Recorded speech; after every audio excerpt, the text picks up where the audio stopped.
My dear friends, welcome you in Dhara classes. मैं आज आपको बीए थर्ड ईयर के विद्यार्थियों के लिए चुनिंदा क्वेश्चंस को लेकर के आया हूं जो आने वाले एग्जाम के लिए बहुत ही इंपॉर्टेंट होने वाले हैं प्यारे मित्रों। तो ये मॉडल पेपर आपके लिए बहुत ही इंपॉर्टेंट बनने वाला है। हिंदी साहित्य का चुनिंदा क्वेश्चंस, इंपॉर्टेंट क्वेश्चंस जो आल यूनिवर्सिटीज़ में पूछे जाने वाले हैं, मैं आपको संकलित करके प्रत्येक क्वेश्चन को डिटेल में समझाने का प्रयास करूंगा प्यारे मित्रों, जिससे आने वाले एग्जाम में आप अच्छी तरीके से लिख पाएं। तो हम हिंदी, जो आपका हिंदी का पेपर होगा, हिंदी द्वितीय प्रश्न पत्र का ये मॉडल्स आपको दे रहा हूं जो कि आपके लिए बहुत ही इंपॉर्टेंट होने वाला है प्यारे मित्रों। तो देखेंगे, जो हिंदी द्वितीय प्रश्न पत्र आपका होगा, ये इसका जो पेपर शीर्षक होगा हिंदी भाषा एवं साहित्य का इतिहास। ये टाइटल होगी आपके पेपर की। मित्रों, पूरी तरह से आप समझेंगे इसको। अब हिंदी भाषा, जिसमें कि आपको भाषा से संबंधित चीज जानना है, एवं साहित्य का इतिहास, यानी साहित्य जो है हिंदी, इसका आपको इतिहास समझना है। तो 2 पॉइंट्स आपको विशेष रूप से जानना है इस पेपर में, सेकंड पेपर में प्यारे मित्रों, जिसमें कि हिंदी भाषा एवं साहित्य का इतिहास, ये आपकी टाइटल होगी पेपर की। तो ये सेकंड पेपर होगा। इसमें आपको जो अंक निर्धारित किए गए हैं, 3 खंडों में आपका प्रश्न पत्र होना है प्यारे मित्रों। तो फर्स्ट जो आपका खंड होगा, खंड आ, जिसमें कि आपको अति लघुत्तरीय प्रश्न के अंतर्गत क्वेश्चन के आंसर लिखने होंगे, जो 10 क्वेश्चन होंगे। 10 क्वेश्चन यानी कि 2 अंकों के, प्रत्येक क्वेश्चन आपका 1 अंक का होगा, यानी 10 इंटू 2 जो है 20, यानी 20 नंबर का आपका ये क्वेश्चन होने वाला है प्यारे मित्रों। इसको ध्यान रखिए कि आपको 20 नंबर जो है खंड आ से प्राप्त होने हैं। तो ये 20 नंबर आपसे किसी भी प्रकार से मिस ना हो, ये आपको ध्यान रखना है। तो हम देखेंगे यहाँ पर कि जो 20 नंबर आपको मिल रहा है, ये 2-2 नंबर प्रत्येक क्वेश्चन पर आपको दिया जा रहा है। 10 क्वेश्चन आपको करने होंगे, इसमें से किसी भी क्वेश्चन को आपको छोड़ना नहीं है। तो सबसे पहले हम लघुत्तरीय प्रश्न की बात करेंगे, उसके पश्चात लघुत्तरीय प्रश्न की बात करेंगे, जिसमें कि 5 क्वेश्चन आपको करने होंगे। ये प्रत्येक क्वेश्चन आपके 10 अंक के होंगे, यानी कि 15 अंक का आपका होगा खंड सा। ये आपको जानना है प्यारे मित्रों, जिसमें कि केवल आपको 5 क्वेश्चन करना होगा। इसके पश्चात हम आगे देखेंगे, जो खंड आपका जो है दीर्घोत्तरीय जो क्वेश्चन होगा, दीर्घोत्तरीय, ये आपका खंड सा के अंतर्गत क्वेश्चन इसमें से पूछे जाएंगे, जिसमें कि आपको केवल 2 क्वेश्चन करने होंगे और प्रत्येक क्वेश्चन का अंक 15 होगा, यानी 30 अंक का ये होगा। तो आपको खंड आ, बा, सा, तीनों खंड में मिला करके 20, 50 और 30 के एवरेज में अंक मिलेंगे प्यारे मित्रों।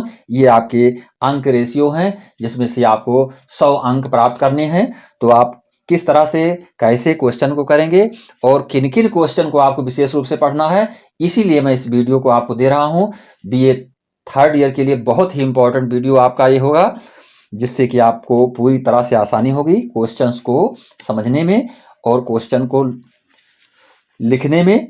तो हम अब स्टार्ट कर रहे हैं। इसमें जो खंड आ है आपका अति लघुत्तरीय प्रश्न, इसमें सबसे इंपॉर्टेंट क्वेश्चन आपका जो अति लघुत्तरीय में है प्यारे मित्रों, ध्यान देंगे, गद्य काव्य किसे कहते हैं। मोस्ट इंपॉर्टेंट क्वेश्चंस फॉर 2023 में आप पूछा जाने वाला, और प्रत्येक यूनिवर्सिटी में प्राय जो है इस तरह से क्वेश्चन पूछा जा रहा है। तो उसी क्वेश्चंस को हम आपको दे रहे हैं, जो क्वेश्चन पूछे गए हैं और पूछे जा रहे हैं कंटिन्यूसली। तो यहाँ पर देखेंगे, गद्य काव्य किसे कहते हैं, गद्य काव्य के विषय में आपको बताना है। तो गद्य काव्य को आप संक्षेप में मैं आपको यहाँ पर एक्सप्लेन करना चाहूँगा कि गद्य काव्य किसे कहते हैं। तो आप ये जाने कि गद्य काव्य जो होती है, हिंदी साहित्य की स्वतंत्र विधा है। जो गद्य काव्य होती है वो हिंदी साहित्य की एक स्वतंत्र विधा होती है। इसे प्राय विद्वानों ने भावात्मक संबंधों के अंतर्गत माना है। गद्य काव्य की भाषा गद्य की ही होती है। आप समझते हैं कि जैसे गद्य और पद्य 2 होते हैं, तो जो गद्यात्मक भाषाएं वो जो गद्य के रूप में लिखी जाती हैं, तो गद्य काव्य की को हम इस तरह से समझेंगे कि गद्य काव्य की भाषा गद्य की ही होती है, किंतु भाव प्रगति काव्य हैं, यानी भाव प्रगणित काव्य होते हैं। ये मतलब इसमें भाव छुपे हुए होते हैं। गद्य शरीर में पद्य की भाषा बोलती है, यानी गद्य तो होती है, वो देखने में गद्य है, लेकिन उसमें पद्यात्मकता छुपी हुई होती है। ये हमको जानना है।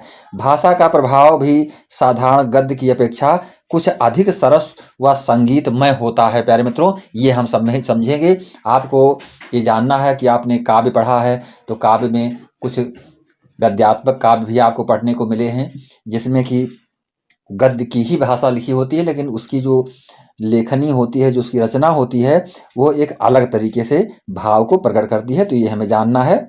इसमें जो है आपको ये समझना है कि जो गद्य होती है, ये मुख्य रूप से 4 गद्य काव्यों के रूप में जानी जाती है। 4 गद्य काव्य के रूप में इसको हम समझते हैं, जिसमें कि लेखक जो उसमें लिखे हुए हैं, जैसे राय कृष्णदास ने इसको लिखा है, हृदयनाथ पांडे ने, और देवदूत विद्यार्थी ने, और सदगुरु शरण अवस्थी ने। ये 4 जो है लेखकों ने, कवियों ने गद्य काव्य की रचना की है। प्यारे मित्रों, तो इसको हमें इस तरह से जानना है। आगे हम देखेंगे क्वेश्चन नंबर 2 को। ये क्वेश्चन नंबर 2 आपका है, देवनागरी लिपि की प्रमुख विशेषता बताना है आपको, कि देवनागरी लिपि की विशेषता इसकी क्या है, इसकी प्रमुख विशेषताएं क्या हैं, तो हमको समझना है। तो इसमें हम ध्यान देंगे कि देवनागरी लिपि जो होती है, इसकी पहली विशेषता ये होती है कि वर्णमाला का व्यवस्थित वर्गीकरण किया जाता है। इसमें वर्णमाला जो होती है, इसका व्यवस्थित रूप से वर्गीकरण करके तब उसको लिखा जाता है। आगे दूसरा इसकी विशेषता ये है कि एक ध्वनि के लिए एक चिन्ह का प्रयोग करते हैं इसमें। ये हमको ध्यान रखना कि एक ध्वनि के लिए हम एक ही चिन्ह का प्रयोग करेंगे देवनागरी लिपि में। और तीसरी बात यह है कि मात्राओं का प्रयोग सुपाठ्य एवं नमनीय लिपि है, यानी कि जो मात्रा होती है सुपाठ्य होती है, पढ़ने में आसान होती है। ये हमें ध्यान रखना है। तो ये देवनागरी लिपि की विशेषता के अंतर्गत आपको 3 पॉइंट लिखना होगा, केवल 3 पॉइंट लिखना है प्यारे मित्रों, ये आपको ध्यान रखना है। अगला क्वेश्चन आप देखेंगे, अगला क्वेश्चन आपका है बहुत ही आसान, जो आप पढ़ते चले जा रहे हैं, तो पढ़ते चले जा रहे हैं इसलिए आपको आसानी मिलेगी इस क्वेश्चन में, आप अच्छी तरीके से इसको समझ पाएंगे। ये है तीसरा क्वेश्चन, तत्सम शब्द किसे कहते हैं। तत्सम शब्द के विषय में हमको जानना है। ये तत्सम और तद्भव 2 होते हैं मित्रों, तो हम समझेंगे कि तत्सम शब्द क्या होता है, तत्सम शब्द किसे कहते हैं। ये क्वेश्चन आपका बहुत ही इंपॉर्टेंट है, प्रायः पूछा जाता है। तो तत्सम शब्द जो होता है 2 शब्दों के योग से बना हुआ होता है। इसमें देखेंगे तत् धन सम, यानी तत् धन सम मिला करके जब हम तत् और तत् में ता में हलंत करके और उसके बाद सम लिख देते हैं, तो ये शब्द जो है तत्सम हो जाता है। तत् का अर्थ होता है, अब आप समझें इसको, कि तत् का अर्थ होता है उसके, और सम का अर्थ है समान, यानी उसके समान। तत्सम का मतलब होता है उसके समान, अर्थात उसके समान, अर्थात संस्कृत में प्रयुक्त रूप के समान ही होता है, उसे हम तत्सम शब्द कहते हैं। प्यारे मित्रों, ये हमको जानना है। अर्थात ये भी समझ लें, जैसे अर्पण शब्द हुआ, ईर्ष्या है, उत्साह है, किंचित है, चित्रकार है, आदि शब्द जो है प्रहरी है, ये सब शब्द जो है क्या है, तत्सम शब्द हैं। प्यारे मित्रों, ये हमें जानना है। इसके पश्चात हम देखेंगे कि हिंदी भाषा के नामकरण पर प्रकाश डालिए। हिंदी भाषा का नामकरण पर आपको बताना है, इसको आपको लिखना पड़ेगा कि हिंदी भाषा का नामकरण हिंदी कैसे पड़ा। तो लोगों का यह लोग ये जानते हैं, लोग ये कहते हैं कि, कहते हुए आश्चर्य होगा कि जिस भारतीय भाषा को हिंदी की संज्ञा प्रदान की गई है, उस भाषा का यह संज्ञायिक शब्द नहीं है। जो हिंदी भाषा की जो संज्ञा प्रदान की गई हो, संज्ञायिक शब्द नहीं है। सर्वप्रथम फारसी लेखकों ने मुसलमानों को हिंदी कहना प्रारंभ किया था। जो मुसलमानों को फारसी लेखकों ने हिंदी कहना प्रारंभ कर दिया था सर्वप्रथम। इसी प्रकार विदेशी मुसलमानों ने भारतीय मुसलमानों को हिंदी कहा, ये हमको जानना है। और आगे चल करके उसकी भाषा का नाम भी हिंदी ही पड़ा। वो भाषा जो वो बोलने लगे, उसको हम हिंदी के रूप में जानने लगे। ये हमें समझना है। संक्षेप में भाषा के अर्थ में हिंदी मुसलमानों की ही देन है, ये आपको विशेष रूप से जानना है कि जो हमारे मुस्लिम भाई हैं उन्होंने ही हिंदी को हमें प्रदान किया है, मुसलमानों की ही देन कही जाती है। यह देन भी इतनी पुरानी है जितनी कि प्राचीन हिंदी के अस्तित्व की स्थापना, अर्थात इस तरह से हम प्राचीन हिंदी जो है उसके अस्तित्व की स्थापना के विषय में हम समझेंगे इस तरह से। अब हम देख रहे हैं क्वेश्चन नंबर जो आपका 5 है, इसी में देखेंगे ऊपर आपने तत्सम शब्द के बारे में जाना था, अब आप देखेंगे तद्भव शब्द। तद्भव शब्द किसे कहते हैं, इसके 10 शब्द लिखिए। ये आपको पेपर में इस तरह से पूछा जाएगा कि तद्भव शब्द क्या होता है। तो तद्भव शब्द को हम समझेंगे कि तद्भव शब्द जो है तत् धन भव, ये किससे बना हुआ है मित्रों, तत् धन भव। तो हम इसको इस तरह से समझेंगे कि ये 2 शब्दों से बना हुआ है, तत् और भव से 2 शब्द के योग से बना हुआ है।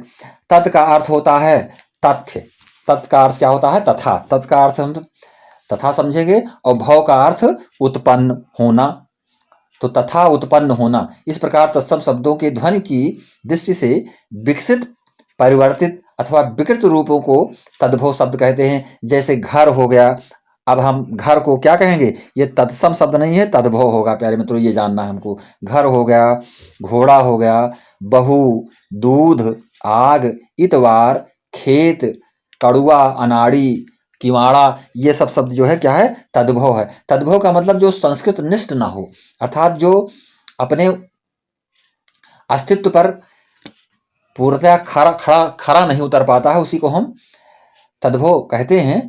और जैसे घर को हम तद्भव तत्सम में कहेंगे गृह, और घोड़ा को हम तत्सम में कहेंगे अश्व कहेंगे, बहू को हम तत्सम में प्यारे मित्रों बधू कहेंगे, जो बहू होती है। तो इस तरह से जो है तमाम सारे, दूध को दुग्ध कहेंगे। तो तद्भव और तत्सम में हम इस तरह से अंतर को देख सकते हैं। अब हम आगे बढ़ेंगे। अब आपको भाषा के ऊपर आपको कुछ समझना है, भाषा क्या होती है। तो भाषा की परिभाषा देना है आपको कि भाषा क्या है, भाषा की परिभाषा लिखना है, ये आपको समझना है।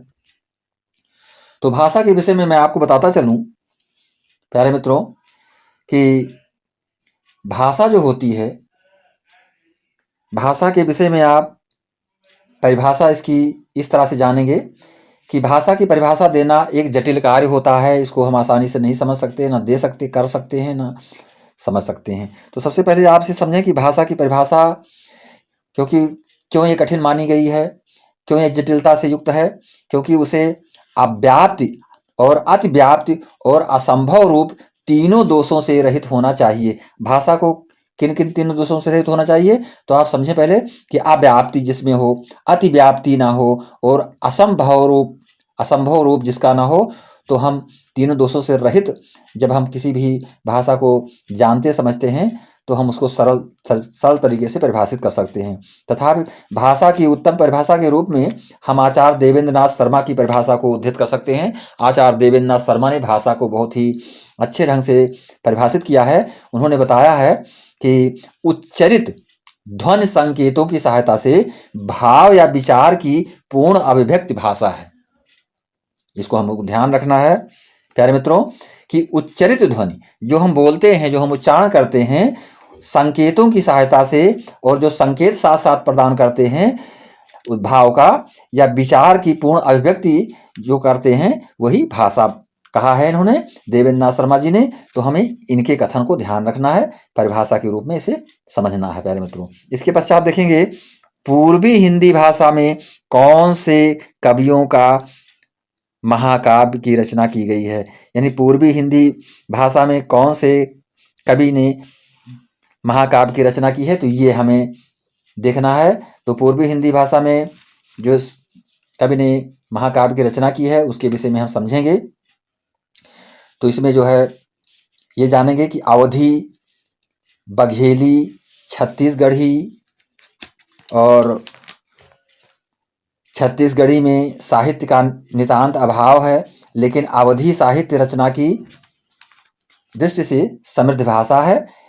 इसमें अनेक कवि हुए जिन्होंने महाकाव्यों की रचनाएं की हैं, जिनमें कि हम कुछ नाम ले रहे हैं मित्रों।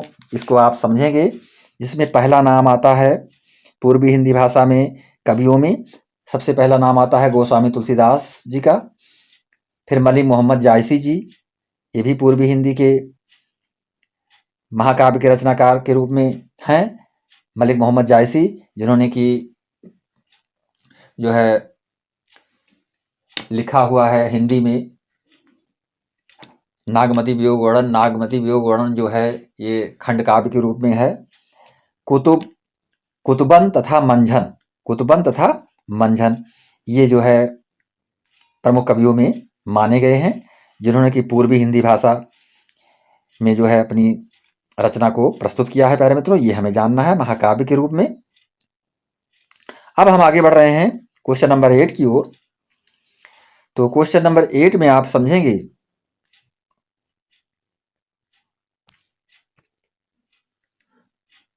क्वेश्चन नंबर 8 में आप देखेंगे राजस्थानी हिंदी की प्रमुख बोलियों का सामान्य परिचय दीजिए।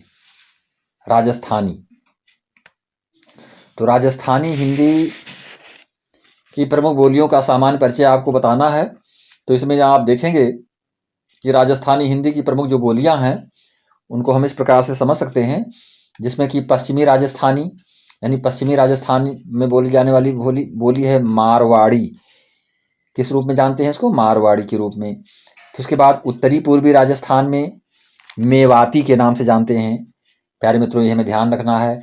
फिर मध्य पूर्वी राजस्थान में जो है जयपुरी के रूप में बोली जाती है। फिर दक्षिणी पूर्वी राजस्थानी में मालवी के रूप में बोली जाती है। फिर दक्षिणी राजस्थानी में जो है नीमाड़ी। तो 5 तरीके से हम इसको अलग अलग क्षेत्र के अनुसार राजस्थान में अलग अलग नामों से जान सकते हैं। प्यारे मित्रों, तो ये हमें समझना है। इसके पश्चात देखेंगे क्वेश्चन नंबर 9, कृष्ण भक्ति शाखा के प्रमुख कवियों एवं उनकी रचनाओं को लिखिए। तो कृष्ण भक्त शाखा के जो प्रमुख कवि हैं और उनकी रचना के बारे में आपको बताना है। तो इसमें हम ध्यान रखेंगे कि कृष्ण भक्त शाखा के प्रमुख कवि के रूप में हम समझ सकते हैं सूरदास जी का नाम सर्वप्रथम आता है। इसमें कृष्ण भक्त शाखा के कवि हैं सूरदास जी, जिन्होंने रचना की है सूर सागर, साहित्य लहरी, सूर सारावली। ये 3 रचनाएं सूरदास जी ने किया है, जो कि कृष्ण भक्त शाखा के कवि हैं। फिर इसके बाद देखेंगे कुंभन दास जी ने जो है पद संग्रह नामक ग्रंथ की रचना किया है, कुंभन दास जी ने। फिर कृष्णदास ने जुगलमान चरित, प्रेम तत्व निरूपण, इनकी रचनाएं किया है।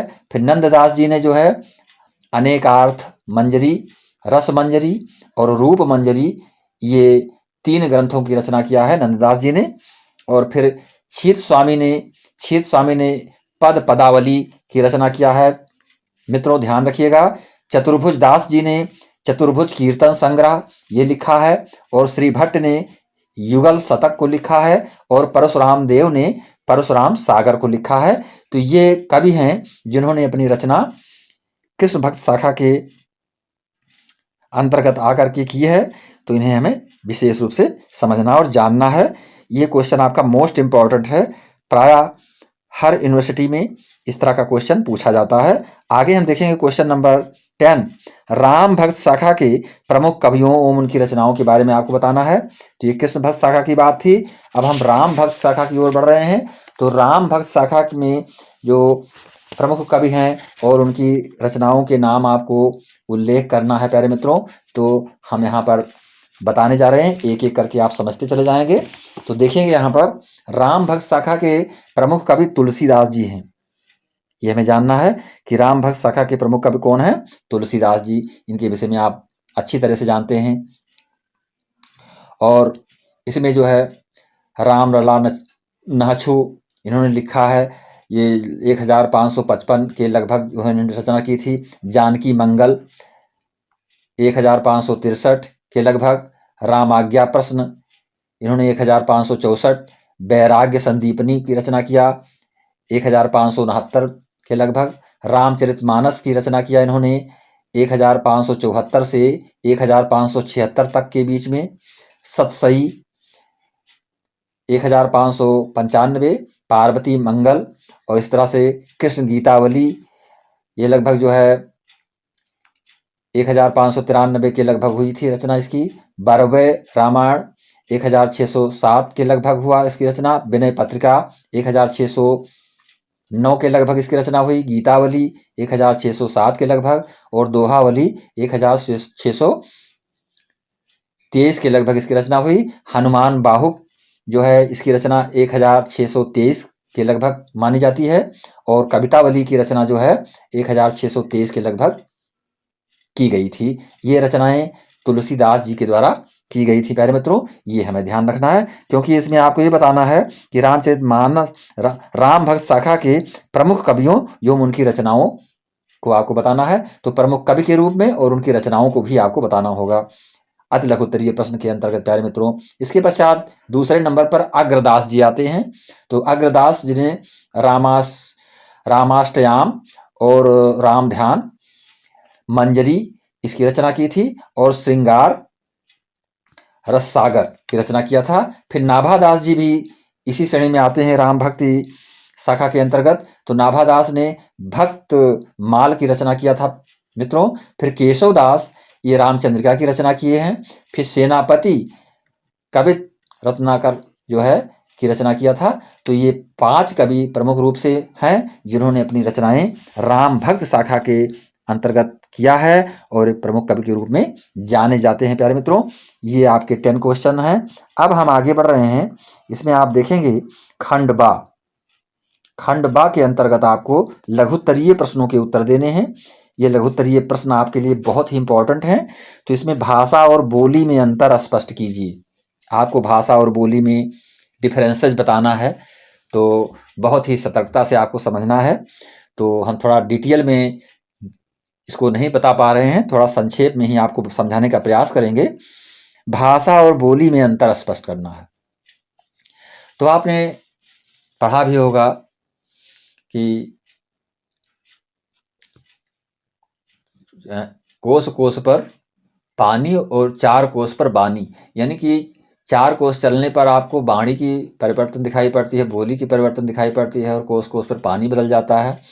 तो यहाँ पर आप देखेंगे कि भाषा और बोली में क्या अंतर है, इसको पूर्ण रूप से आप समझेंगे। तो इस तरह से हम जानेंगे कि भाषा जो है हर प्रकार से उच्चरित व्यक्त जो वाणी को ही भाषा कहते हैं। जो व्यक्ति के द्वारा जो उच्चारण किया जाता है उसी को हम भाषा कहते हैं। इस संबंध में सुविख्यात भाषा शास्त्री डॉक्टर बाबूराम सक्सेना का मत है कि जिन ध्वनि चिन्हों द्वारा मनुष्य परस्पर विचार विनिमय करता है, जो भी ध्वनि संकेत के द्वारा, ध्वनि के द्वारा जो भी मनुष्य अपने विचार को परस्पर विनिमय करता है, विनिमय का मतलब होता है आदान प्रदान करता है, उसको समस्त रूप से भाषा कहते हैं। यह हमको समझना है। समग्र रूप से देखें तो भाषा सर्वप्रथम भावों एवं विचारों की प्रेषणीयता का एक माध्यम भी है, ये हमें जानना है। तो ये बताया है डॉक्टर बाबूराम सक्सेना जी ने, उनका मत है। और बोली के विषय में, बोली को अंग्रेजी में डायलेक्ट कहते हैं, जिसको डायलेक्ट के नाम से जाना जाता है मित्रों। बोली के बारे में डॉक्टर भोलानाथ तिवारी जी ने बताया है कि बोली किसी भाषा के ऐसे सीमित क्षेत्रीय रूप को कहते हैं जो ध्वनि, रूप, वाक्य गठन, अर्थ, शब्द समूह तथा मुहावरे आदि की दृष्टि से उस भाषा के परिनिष्ठित तथा अन्य क्षेत्रीय रूपों से भिन्न होती है। ये हमें जानना है। किस रूप में? कि जो ध्वनि, रूप, वाक्य गठन, अर्थ, शब्द समूह तथा मुहावरे आदि की दृष्टि से उस भाषा के परिनिष्ठित तथा अन्य क्षेत्रीय रूपों से भिन्न होती है। उस भाषा से परिनिष्ठित का मतलब, जैसे मान लीजिए हिंदी हम बोल रहे हैं, तो हिंदी तो बोली जाती है, परंतु जो है उससे जो है क्षेत्रीय रूपों से भिन्न होती है। जो क्षेत्रीय आधार होता है उस क्षेत्रीय रूप से वो भिन्न पाई जाती है, किंतु इतना भिन्न नहीं कि अन्य रूपों के बोलने वाले उसे समझ न सके। जैसे हिंदी सभी लोग बोलते हैं। अब कोई भाई पूर्वी क्षेत्रों में चले जाइए तो वहाँ पर ज़्यादातर जो है पूर्वी भाषा चलती है। पश्चिमी क्षेत्र में चले जाइए, वहाँ भी हिंदी बोली जाती है खड़ी बोली के रूप में, वहाँ भी हिंदी की ही पहचान है, लेकिन लोग अपने अपने तरीके से वहाँ बोलियाँ बोलते हैं, लेकिन वो कहीं हिंदी ही जाती है। तो इस तरह से हमको समझना है प्यारे मित्रों। साथ ही जिसके अपने क्षेत्र में कहीं भी बोलने वाले के उच्चारण, रूप, रचना, वाक्य, अर्थ, शब्द समूह जो है वो मुहावरे आदि में कोई बहुत स्पष्ट और महत्वपूर्ण भिन्नता नहीं होती है। वहाँ पर ज़्यादा भिन्नता को नहीं पाते हैं, लेकिन कुछ अंतर हमको प्राप्त होते हैं। तो ये हमें समझना है। इसके पश्चात देखेंगे कि भाषा की विशेषताओं पर प्रकाश डालना है आपको, कि भाषा की विशेषता क्या होती है, इसके बारे में आपको समझना है। तो भाषा की विशेषता के विषय में हम जानेंगे मित्रों। भाषा की जो प्रमुख विशेषता होती है वो ये होती है कि भाषा सामाजिक वस्तु है। पहली चीज़ जो है कि भाषा एक सामाजिक वस्तु होती है, सभी लोगों के लिए होती है, किसी विशेष लोग के लिए नहीं होती है, न किसी विशेष जात, समूह, वर्ग, धर्म के लिए भाषा बनाई जाती है। तो भाषा सामाजिक वस्तु है। पहली चीज़ तो हमको ये समझना है भाषा के विषय में। दूसरा पॉइंट आपका है कि भाषा का प्रवाह अविच्छिन्न है, ये कभी क्षीण नहीं होता है। इसका जो प्रवाह होता है कभी भी अक्षुण्ण रहता है, अविच्छिन्न है। और तीसरी बात यह है कि भाषा सर्वव्यापक होती है, सब जगह प्रयोग की जाने वाली चीज़ होती है।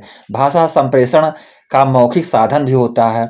भाषा अर्जित वस्तु है, पांचवी विशेषता। छठी विशेषता इसमें है कि भाषा सहज और नैसर्गिक क्रिया होती है। सातवां आपको जानना है कि भाषा परिवर्तनशील है, भाषा परिवर्तित होती चली जाती है जगह जगह पर। जैसे कुछ लोग शिक्षित हैं, कुछ लोग अशिक्षित हैं, भाषा एक ही बोल रहे हैं, हिंदी ही बोल रहे हैं, लेकिन वो थोड़ा तद्भव शब्द का प्रयोग कर रहे हैं, वो तत्सम शब्द का प्रयोग कर रहे हैं। आपको समझ में आ गया होगा। तो भाषा पहले उच्चरित रूप में परिवर्तित होती है, 8वां नंबर। प्रत्येक भाषा का ढांचा स्वतंत्र होता है, 9वां नंबर आप समझेंगे। और 10वां पॉइंट इसका है कि भाषा भौगोलिक रूप में स्थानीयकृत होती है। एक भौगोलिक परिदृश्य से देखा जाए तो भाषा को अलग अलग ढंग से लोग बोलते हैं। भाषा एक ही होती है, लेकिन उसको उच्चरित करते हैं अलग अलग ढंग से। तो ये हमें समझना है। आगे हम देखेंगे क्वेश्चन नंबर 3।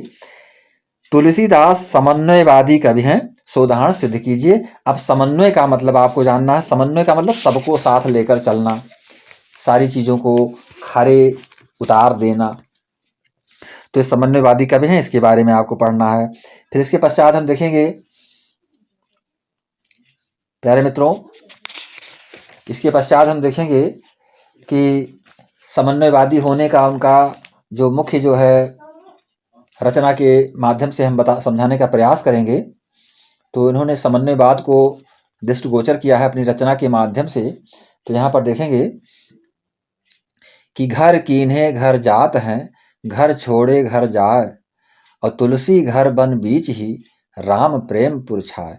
तो ये जो भाव उनका है, एक समन्वयता बताई गई है। इसमें किसी विशेष व्यक्ति की बात नहीं बताई गई है।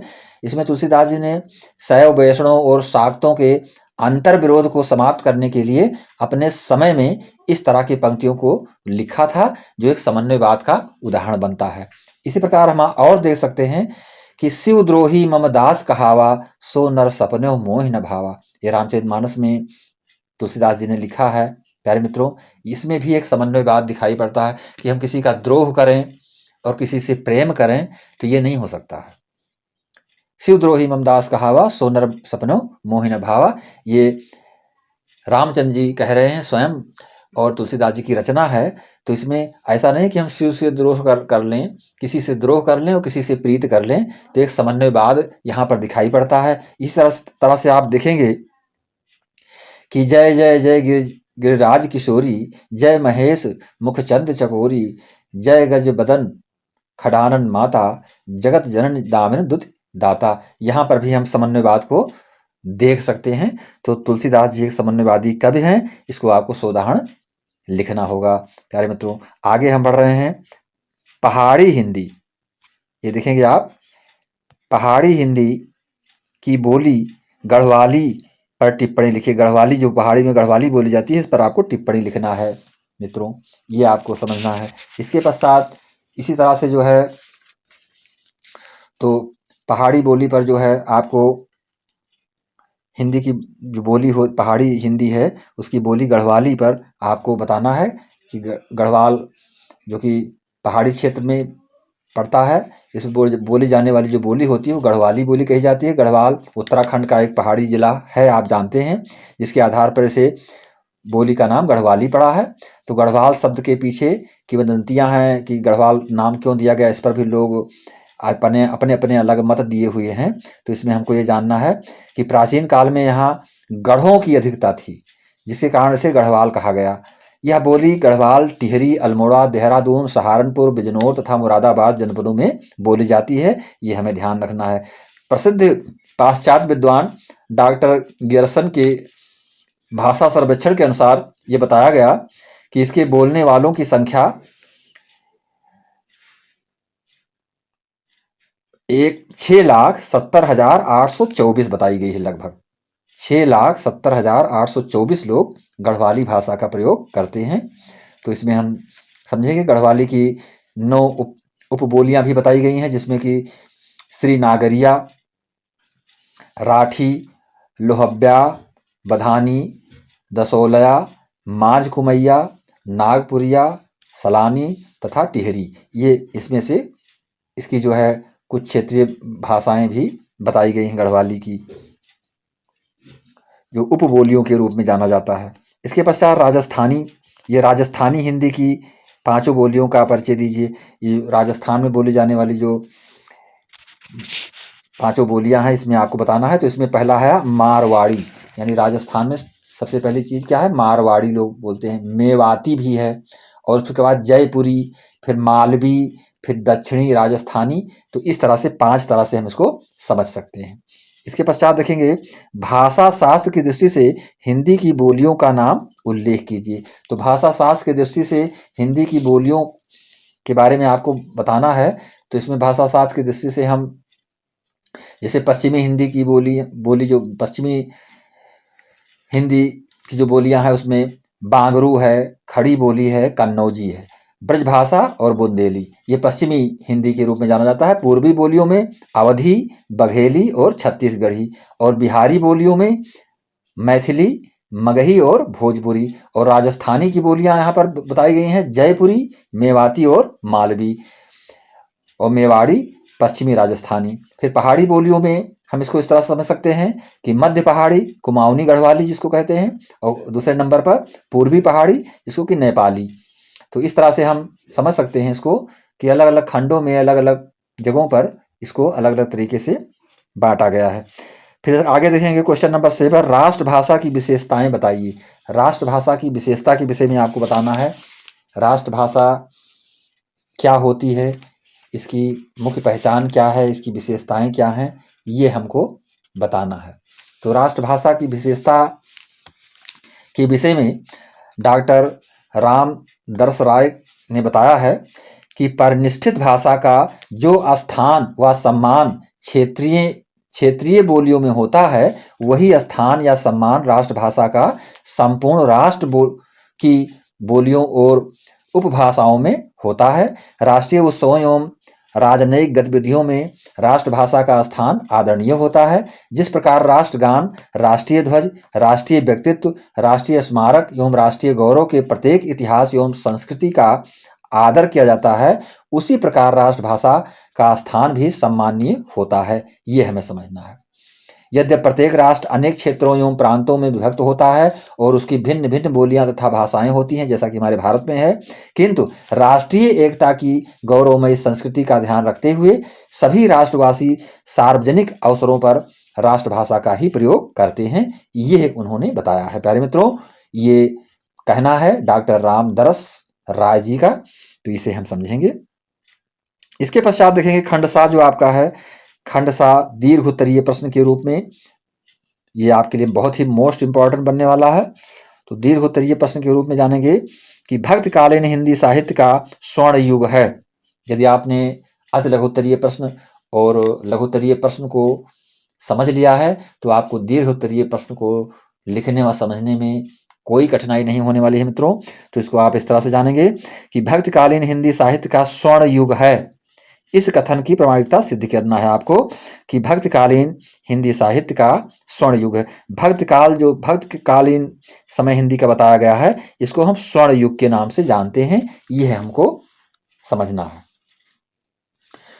स्वर्ण युग के से तात्पर्य आप समझ सकते हैं कि हिंदी साहित्य के संदर्भ में भक्त काल से तात्पर्य उस काल से है जिसमें मुख्यतः भागवत धर्म के प्रचार तथा प्रसार के परिणाम स्वरूप भक्ति आंदोलन का सूत्रपात हुआ और उसकी लोकोन्मुखी प्रवृत्ति के कारण धीरे धीरे लोक प्रचलित भाषाएं भी आगे बढ़ी। तो इसमें जो है कई तरीके से हम इसको समझ सकते हैं।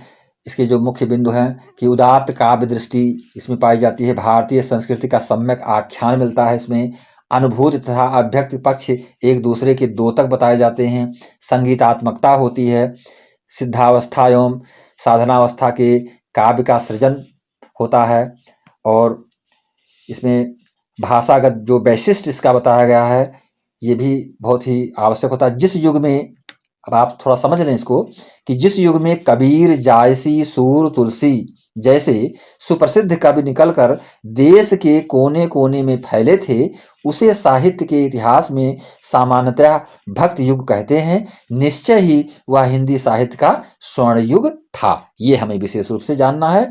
तो इसी समय में ये महान कवि उत्पन्न हुए और उन्होंने अपनी रचना के माध्यम से भारत को जो है एक स्वर्ण युग की संज्ञा प्रदान की मित्रों। तो ये हमें समझना है। इसके पश्चात देखेंगे भारतेंद्र युगीन हिंदी साहित्य की प्रमुख विशेषताएं, प्रवृत्तियां बताना है आपको। भारतेंद्र युगीन हिंदी साहित्य की प्रमुख प्रवृत्तियों के रूप में आपको समझना है। भारतेंद्र जी के विषय में आप समझ रहे हैं। भारतेंद्र जी जो है हिंदी साहित्य के एक बहुत बड़े साहित्यकार के रूप में जाने जाते हैं, लेखक के रूप में जाने जाते हैं।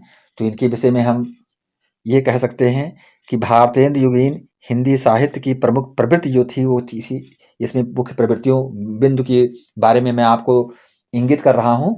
इसमें इन्होंने जो है पहली जो इनकी प्रवृत्ति थी लेखन की, इन्होंने राष्ट्रीय चेतना को सर्वोपरि रखा और दूसरा पॉइंट इनका है सामाजिकता। सामाजिकता इनके लेख में हमको मिलता है, इनके निबंध में प्यारे मित्रों। तीसरी बात यह है कि भक्ति भावना का भी इन्होंने प्रयोग किया है पूरी तरह से। फिर इसके बाद सिंगारिकता भी पाई जाती है इनकी रचना में।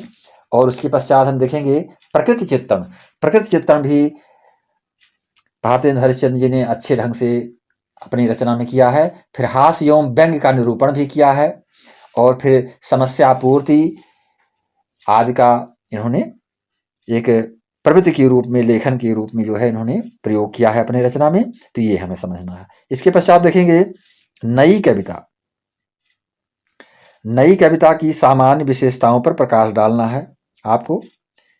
नई कविता के रूप में इसके जो है जो नई कविताएं लिखी गई इनके सामान्य विशेषताओं पर आपको प्रकाश डालना है, क्या विशेषताएं इनमें पाई जाती हैं। तो इनकी विशेषताओं के अंतर्गत मैं सूक्ष्म रूप से आपको बता दे रहा हूँ। पहली विशेषता जो नई कविता लिखी जाती है उसकी पहली विशेषता यह है कि सामाजिक यथार्थ का चित्रण उसमें दिया जाता है। फिर दूसरा है पारस्परिक मूल्यों का निषेध, अनास्था, ये चीजें पाई जाती है। पारस्परिक मूल्य जो होता है का निषेध इसमें बताया जाता है। जैसे कि उदाहरण के रूप में आप समझ लें कि मंदिरों में नहीं देवियों के दर्शन, दुकानों में होते हैं नाच गानों में होते हैं।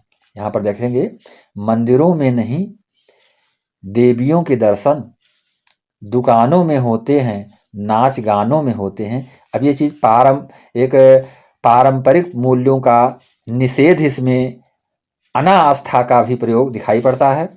फिर आगे देखेंगे कुंठा, संत्रास, अकेलापन, अलगाव, संशय और अविश्वास, ये चीजें भी नई कविता में हम देखते हैं। फिर इसके पश्चात आज़ादी की व्यर्थता का बोध। आज़ादी हमको जरूर प्राप्त है लेखन के क्षेत्र में, लेकिन उसकी व्यर्थता का बोध हमें मिलता है कि जो चीज़ें नहीं लिखी जानी चाहिए वो भी लोग लिख देते हैं। जैसे कि उदाहरण के लिए आप समझ सकते हैं कि राष्ट्रगीत में भला कौन वह भारत भाग विधाता है, फटा सुथन्ना पहन के जिसका गुण रम चन्ना गाता है। अब बताइए ये सब चीजें जो है थोड़ा असहज हैं। तो ऐसी रचनाएं जो है नई कविता की विशेषताओं को दृष्टिगोचर कर रही हैं। पांचवा पॉइंट आप समझें इसमें कि असहज यौन चित्रण। असहज यौन चित्रण भी इसमें दिया जाता है। भविष्य के प्रति आशा एवं विश्वास, ये चीजें इसमें पाई जाती हैं विशेषता के रूप में। फिर इसके पश्चात संघर्षशीलता एवं युद्धुत्साह भाव ये भी पाया जाता है। तो ये सारी चीज़ें जो है नई कविता के सामान्य विशेषताओं के रूप में हम समझ सकते हैं, जान सकते हैं मित्रों। इसके पश्चात देखेंगे छायावादी कवियों की सामान्य प्रवृत्तियों पर प्रकाश डालना है। छायावादी कवि के रूप में जो हैं उनकी प्रवृत्तियों पर आपको प्रकाश डालना है। तो ये क्वेश्चन भी आपका बहुत ही इम्पोर्टेंट है। तो इसमें हम देखेंगे छायावादी कवि के रूप में जिन जिन कवियों के नाम लिए जा रहे हैं, जो जो दृष्टिगोचित होते हैं, उनको हम थोड़ा देखेंगे यहाँ पर छायावादी कवि के रूप में।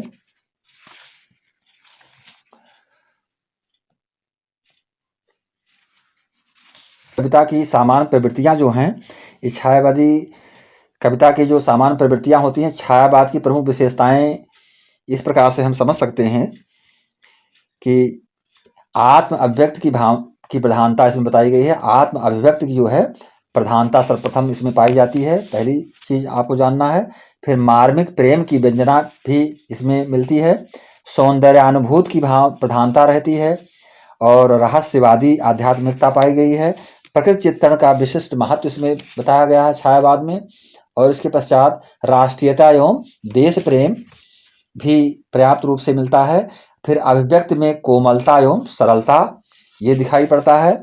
तो ये सारी चीज़ें जो है हमें छायावादी कविता के सामान्य प्रवृत्तियों के रूप में देखने को मिल रहा है, ये हम जानेंगे। फिर इसके पश्चात हम देखेंगे सूफी काव्य, यानी सूफी काव्य के स्वरूप को स्पष्ट करते हुए उसकी प्रमुख प्रवृत्तियों का वर्णन करना है। ये मोस्ट इंपॉर्टेंट क्वेश्चन है, आपको समझना है इसको। तो सूफी काव्य क्या होता है, सबसे पहले हम तो ये समझेंगे कि सूफी काव्य को जो है निर्गुण काव्य धारा की जो दो धाराएं हिंदी साहित्य में प्रवाहित हुई, उनमें संतों के अतिरिक्त दूसरी धारा सूफियों की रही, यानी संत एक संतों की धारा और दूसरी जो है धारा सूफियों की रही। सूफियों ने संत कवियों की भांति अपने काव्य में हिंदू मुस्लिम संस्कृतियों के समन्वय का सार्थक प्रयास किया। सभी सूफी कवि कट्टर इस्लाम धर्म को मानने वाले ना होकर के उदार दृष्टिकोण वाले रहस्यवादी संत थे। ध्यान देंगे, जो सूफी संत हुए हैं तो सूफी संत वो कट्टर जो है इस्लाम धर्म को मानने वाले ना होकर के एक उदार दृष्टिकोण उनका था। उन्होंने अपने रचना के माध्यम से अपनी उदारता को दर्शाया है, जिसमें इस्लाम धर्म की कतिपय बातों को लेकर सूफियों ने हिंदू समाज में प्रचलित प्रेम कहानियों का आश्रय लेकर प्रेम भावना का प्रसार किया।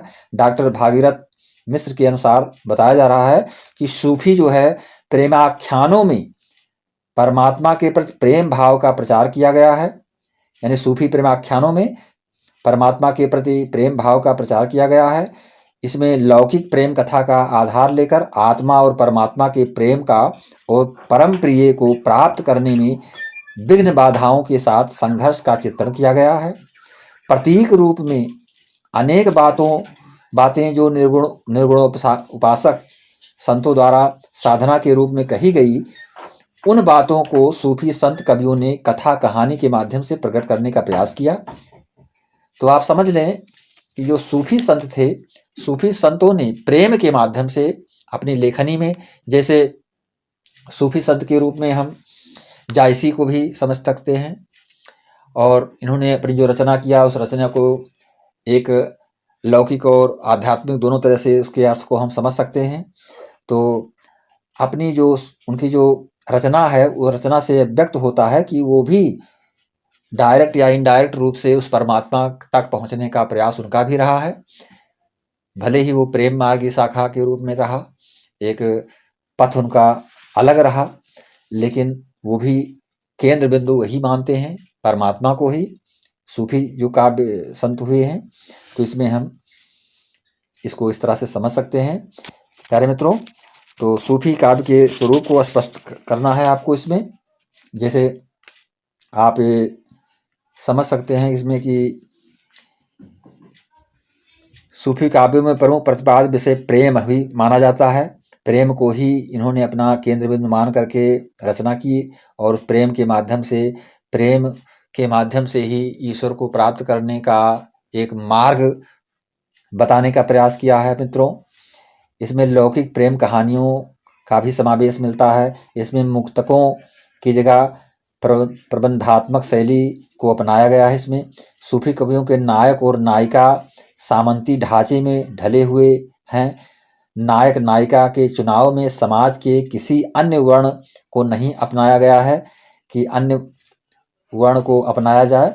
इसी तरह से लोक पक्ष एवं हिंदू संस्कृति का वर्णन गहराई से हुआ है। इसमें नारी को सामान्य नारी ना मानकर ईश्वरीय शक्ति का प्रतिरूप माना गया है सूफी कवियों के द्वारा। मित्रों, परमात्मा का प्रतीक नारियां प्रेम भावना का लक्ष्य ये दिखाया गया है। श्रृंगार रस को प्रमुखता दी गई है इनकी रचनाओं में। हिंदू मुस्लिम जातियों में धार्मिक एकता का श्री गणेश किया गया है। सूफी काव्य में प्रकृति को की बड़ी ही मनोहर झांकी देखने को मिलती है हमको। हम यदि उसका अध्ययन करते हैं, प्रेम मार्ग में रुकावट डालने वाली शक्ति शैतान की अनिवार्यता स्वीकार की गई है इसमें, जो प्रेम मार्ग में बाधा पहुंचाते हैं। सूफी कवियों ने अपनी रचनाओं में कुछ शब्दों को सांकेतिक रूप में प्रयुक्त किया है। सूफियों की फिलॉसफी पर मुख्य रूप से शंकर के अद्वैतवाद तथा विशिष्ट द्वैतवाद, इस्लाम के एकेश्वरवाद तथा नव अफलातूनी मतवाद के साथ साथ स्वतंत्रतावाद का प्रभाव देखने को मिलता है। सूफी काव्य के सभी रचयिताओं ने प्रायः जो है अवधी भाषा, दोहा, चौपाई एवं उत्प्रेक्षा, रूपक, उपमा आदि अलंकारों का बहुतायत प्रयोग किया है। ये हमें देखने को मिल रहा है। तो इस निष्कर्ष पर हम पहुंचते हैं मित्रों कि पूर्व परंपरा के निर्वाह एवं युगीन वातावरण के चित्रण की दृष्टि से तो इनका महत्व निर्विवाद रूप से हुआ है। इनके महत्व में किसी प्रकार का कोई विवाद नहीं हुआ है। एक सूफी संत परंपरा बहुत ही बलिष्ठ और बहुत ही प्रभावशाली रही है प्यारे मित्रों। तो इस तरह से हम ये हिंदी का आपका सेकंड पेपर को संक्षेप रूप से एक्सप्लेन करने का प्रयास किया हूं और उन क्वेश्चनों को मैं एक्सप्लेन किया हूं जो क्वेश्चन आपके एग्जाम में आने ही वाले हैं और पूरी तरह से आपको समझना है। इसी प्रकार के क्वेश्चंस आपके पेपर में रहेंगे और यदि आपने इस क्वेश्चन को पूरी तरह से पढ़ लिया, कायदे से समझ लिया, तो आपको अच्छे अंक प्राप्त होने होंगे। इस पर किसी प्रकार का कोई डाउट नहीं है। तो मैं इसके पश्चात आपको हिंदी का फर्स्ट पेपर और थर्ड पेपर का भी मॉडल पेपर तत्काल देने वाला हूं और उसको आप पूरी तरह से पढ़ करके लाभ उठाएंगे। और मैं चाहूँगा कि आप चैनल को लाइक और सब्सक्राइब करें तथा अपने फ्रेंड्स के बीच में शेयर अवश्य करेंगे, जिससे कि हमारा वीडियो आप सभी लोगों तक पहुंच पाए। जो भी लोग बीए थर्ड ईयर में इस बार परीक्षा में बैठने जा रहे हैं प्यारे मित्रों, क्योंकि इसके पश्चात जो है सारे पेपर सेमेस्टर वाइज हो जाएंगे। आपका ये वर्ष जो है थर्ड ईयर के रूप में लास्ट सेमेस्टर समझ लीजिए आपका है। तो आप पूरी तरह से इसको समझ करके पढ़ेंगे और मैं प्रयास करूंगा कि आपको अच्छे से अच्छे अंक प्राप्त हों। तथा मैं चाहूँगा कि आप चैनल को लाइक और सब्सक्राइब करेंगे तथा कमेंट के रूप में हम तक अवश्य भेजेंगे धरा क्लासेस, जो हमारा है आपकी सेवा में लगा हुआ है। सारे विषयों का वीडियो लगभग हमारा जो है पढ़ चुका है सेमेस्टर वाइज, परंतु थर्ड ईयर का जो है ये हमारा हिंदी का फर्स्ट वीडियो पढ़ रहा है। तो हम चाहेंगे कि आप पूरी तरह से चैनल को लाइक और सब्सक्राइब करेंगे तथा अपने फ्रेंड्स के बीच में शेयर अवश्य करेंगे तथा कमेंट के रूप में हम तक अपनी प्रतिक्रिया को अवश्य भेजेंगे। इसी के साथ नमस्कार, जय हिंद, जय भारत।